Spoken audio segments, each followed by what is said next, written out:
തൃശൂർ വെടിക്കെട്ട് ദുരന്തത്തിൽ ജുഡീഷ്യൽ അന്വേഷണം പ്രഖ്യാപിച്ചിരിക്കുന്നു സംസ്ഥാന സർക്കാർ. ജസ്റ്റിസ് CN രാമചന്ദ്രൻ നായരാണ് അന്വേഷിക്കുക എന്ന് മന്ത്രി കെ രാജൻ അറിയിച്ചു. മരിച്ചവരുടെ കുടുംബങ്ങൾക്ക് 14 ലക്ഷം രൂപയും പരിക്കേറ്റവർക്ക് 2 ലക്ഷം രൂപ നൽകാനും മന്ത്രിസഭ തീരുമാനിച്ചിട്ടുണ്ട്. പരിക്കേറ്റവരുടെ ചികിത്സ സർക്കാർ ഏറ്റെടുക്കും. വീടുകൾക്ക് കേടുപാട് സംഭവിച്ചവർക്കും ധനസഹായം നൽകും.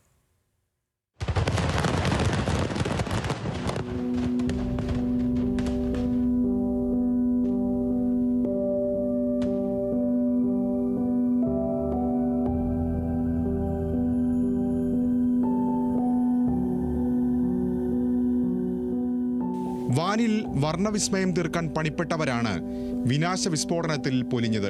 അവരുടെ കുടുംബങ്ങൾക്ക് പരമാവധി സ്വാതന്ത്ര്യ സഹായം നൽകുകയാണ് സർക്കാർ. മരിച്ചവരുടെ കുടുംബങ്ങൾക്കുള്ള 14 ലക്ഷത്തിൽ 10 ലക്ഷം മുഖ്യമന്ത്രിയുടെ ദുരിതാശ്വാസ നിധിയിൽ നിന്നും 4 ലക്ഷം സംസ്ഥാന ദുരന്ത നിവാരണ നിധിയിൽ നിന്നുമാകും നൽകുക. പരിക്കേറ്റവർക്ക് 6 മാസത്തേക്ക് സർക്കാർ സ്വകാര്യ ആശുപത്രികളിൽ സൗജന്യ ചികിത്സയാകും.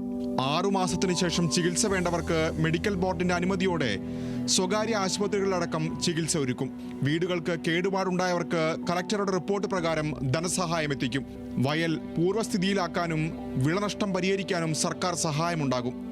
അപകടത്തെക്കുറിച്ച് ജസ്റ്റിസ് CN രാമചന്ദ്രൻ നായരാകും അന്വേഷിക്കുകയെന്ന് റവന്യൂ മന്ത്രി കെ രാജൻ അറിയിച്ചു. വെടിക്കെട്ടുപുര സ്ഫോടനത്തെ സംബന്ധിച്ച് ഒരു ജുഡീഷ്യൽ അന്വേഷണം സർക്കാർ പ്രഖ്യാപിക്കുകയാണ്. ജസ്റ്റിസ് CN രാമചന്ദ്രനായിരിക്കും ജുഡീഷ്യൽ അന്വേഷണത്തിൻ്റെ ചുമതല വഹിക്കുന്ന ജുഡീഷ്യൽ ഓഫീസർ എന്നുകൂടി നിശ്ചയിച്ചിട്ടുണ്ട്. ഞായറാഴ്ച പൂരം നടത്തുന്നതിനെക്കുറിച്ച് ആലോചിക്കാൻ സർക്കാരിൻ്റെയും വിവിധ ദേവസ്വം ബോർഡുകളുടെയും പ്രതിനിധികൾ നാളെ യോഗം ചേരും. ആചാരം മാത്രമായി പൂരം നടത്താനാണ് സാധ്യത. വെടിക്കെട്ട് ഉപേക്ഷിച്ചതായി തിരുവമ്പാടി ദേവസ്വം സെക്രട്ടറി കെ ഗിരീഷ് കുമാർ പറഞ്ഞു. കളക്ടറും സർക്കാരും എല്ലാവരുമായിട്ട് ആലോചിച്ചതിന് ശേഷമാണ്. എന്നുവെച്ചാൽ ഇത്രയധികം ആൾക്കാർ മരണപ്പെട്ടിട്ടുണ്ട്. നമ്മുടെ ആഘോഷ കമ്മിറ്റിയിലെ കുട്ടികൾ മരിച്ചിട്ടുണ്ട്.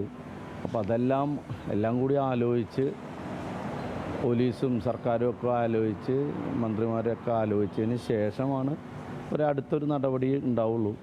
ജനവികാരവും ആചാരക്രമങ്ങളും പരിഗണിച്ച് സർക്കാർ നിർദ്ദേശപ്രകാരം പ്രവർത്തിക്കുമെന്ന് പാറമേക്കാവ് ദേവസ്വം സെക്രട്ടറി ജി രാജേഷ് പ്രതികരിച്ചു. ജനങ്ങളുടെ ഒരു വികാരമുണ്ട്. ഇത്ര ആൾക്കാർ മരിക്കുമ്പോൾ പൊതുജനത്തിൻ്റെ വലിയൊരു വികാരമുണ്ട്.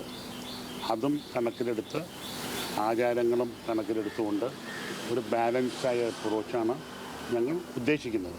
മുണ്ടത്തിക്കോട് ദുരന്തത്തിന്റെ പശ്ചാത്തലത്തിൽ പാറമേക്കാവിന്റെ വെടിക്കെട്ട് നിർമ്മാണശാലയുടെ പ്രവർത്തനം നിർത്തിവെക്കാൻ സ്റ്റോപ്പ് മെമ്മോ നൽകി. പാലക്കാട് മുതലമടയിലുള്ള പാറമേക്കാവിന്റെ വെടിക്കെട്ട് നിർമ്മാണശാലയ്ക്ക് പാലക്കാട് കളക്ടറാണ് സ്റ്റോപ്പ് മെമ്മോ നൽകിയത്. ന്യൂസ് മലയാളം, തൃശൂർ.